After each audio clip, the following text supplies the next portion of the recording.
that if you go outside your domain of competence and you encounter something you don't understand, the first thing that you're going to do is look to the knowledge structures that you already possess to explain it, right? And that's you could say from a symbolic perspective that that's the manifestation of the Father, because of course that's what you're going to do. And you know what's really interesting too is, because I've had a lot of clients who've had PTSD, and without exception every single one of them was induced by one form of malevolence or another. They have to develop a very sophisticated philosophy of good and evil to get out of it, because they have a worldview in which those things don't really exist. There's no such thing as pure malevolence.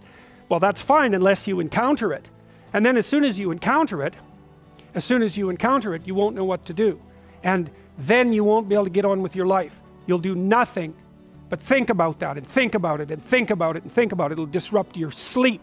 It'll put you into a permanent state of preparation for action, because the part of your brain that's detected that, which in my estimation, by the way, is the same part, at least in part, that detects snakes. It's the same damn circuit. Once it's seen something like that, it is not going to let you go till you figure it out. And that's basically what post-traumatic stress disorder is. And you know, to some degree, each of you will have experienced that, maybe not all of you in here, but many of you, and you can tell that. So if you go back and you think about your past, and you have any memory that's more than about 18 months old, and when you think about it, it produces a fair bit of negative emotion, then that's like a place where there's a mini post-traumatic stress problem. And what's happened? You remember I showed you that hierarchy, moving from tiny motor actions all the way up to high-order abstractions? Well, you can imagine, say, you have good person at the top, and you kind of use that scenario to construe other people. People are basically good. Well, then you run into someone who is not good, and boom, the whole bloody system comes tumbling down because it's violated that highest order axiom. So that's post-traumatic stress disorder. If something has violated an axiom that's more differentiated, you know, closer to the actual motor output, not quite so high in the abstraction chain, then all it does is wipe out that part of the structure. It doesn't wipe out the whole thing.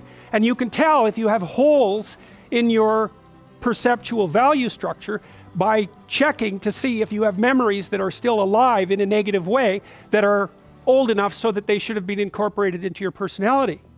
And so one of the things you can do, you're doing one of the exercises that's on my self-authoring site. You guys do the personality analysis, but there's another program there called it's called the past authoring, where you write down an autobiography.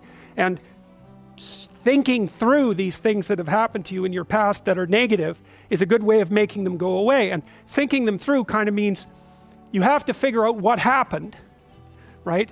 And then you sort of have to figure out how to make it not happen again. What you're trying to derive is some kind of causal analysis.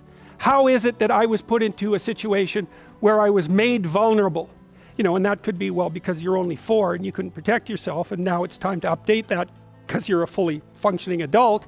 Or there may be things that you have to think through and change in your own personality, or attitudes that you've been holding on to since you were tiny. I had this client once, and she came in and told me that she had been sexually assaulted by her older brother. And she told me the story, and I kind of got the impression that maybe she was like 8 and he was like 17 or something like that. And she was about 27 when she came and talked to me. And then I found out by further questioning that she was 4 and he was 6. And I thought, she still had this story in her head of her being tormented by this older person, right? That's how she told the story. And what I told her was, well, look, another way of looking at this is that you two were very badly supervised children. Because, I mean, he was 6, for God's sake. You know, he's a little kid. That doesn't mean that what happened to her was any less traumatic, but he wasn't 17, right? The story was different than the one she had in her head. And, you know, by the time she left, after we had that conversation, it was clear that the way that she was construing the experience had radically shifted. And it's very interesting because, you know, you think of the past as fixed. And it is in some sense, but the reason you remember the past isn't to make an objectively accurate record of the past. It's so that you can use the information in the past to prepare you for the future. And your mind won't leave you alone unless that has happened. So if you've encountered something that's negative and you don't know why and you don't know what to do about it if that happens again in the future, then that will stay with you. And I think one of the things it does too is it increases your overall physiological load.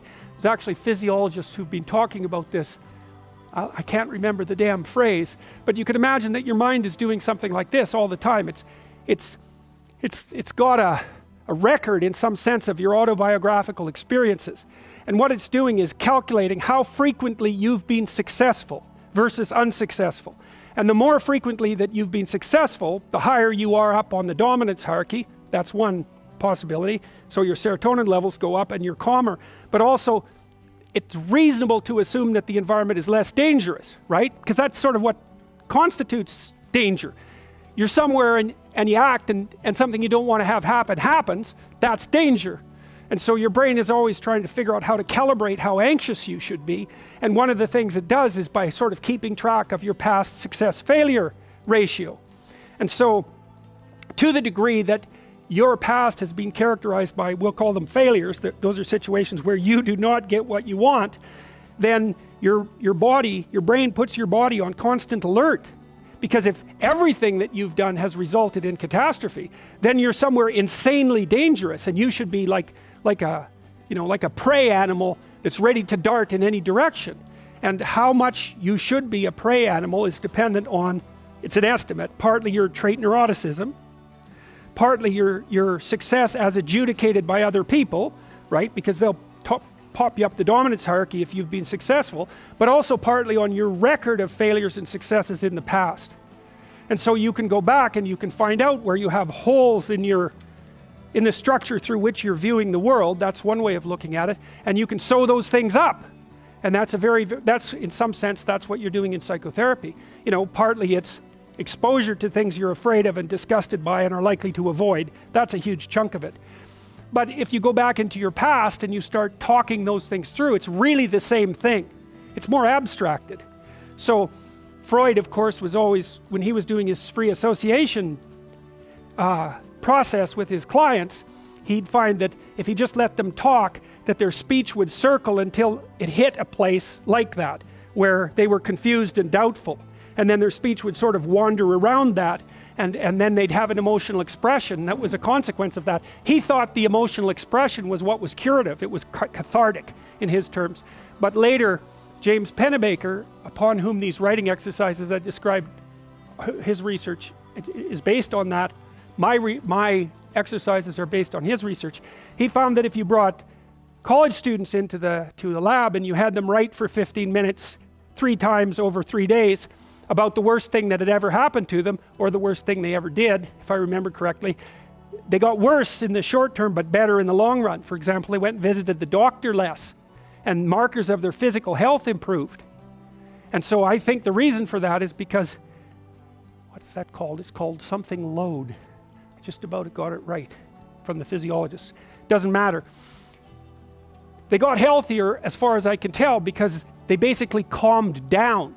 Once they had gone through the negative memory and sorted it out properly and told a properly articulated story and figured out how to deal with it, then their physiology calmed down. And so then they weren't as stressed, they weren't producing as much cortisol, and so cortisol suppresses your immune function, and so they were more likely to stay healthy. And so, so that's all very much worth thinking about.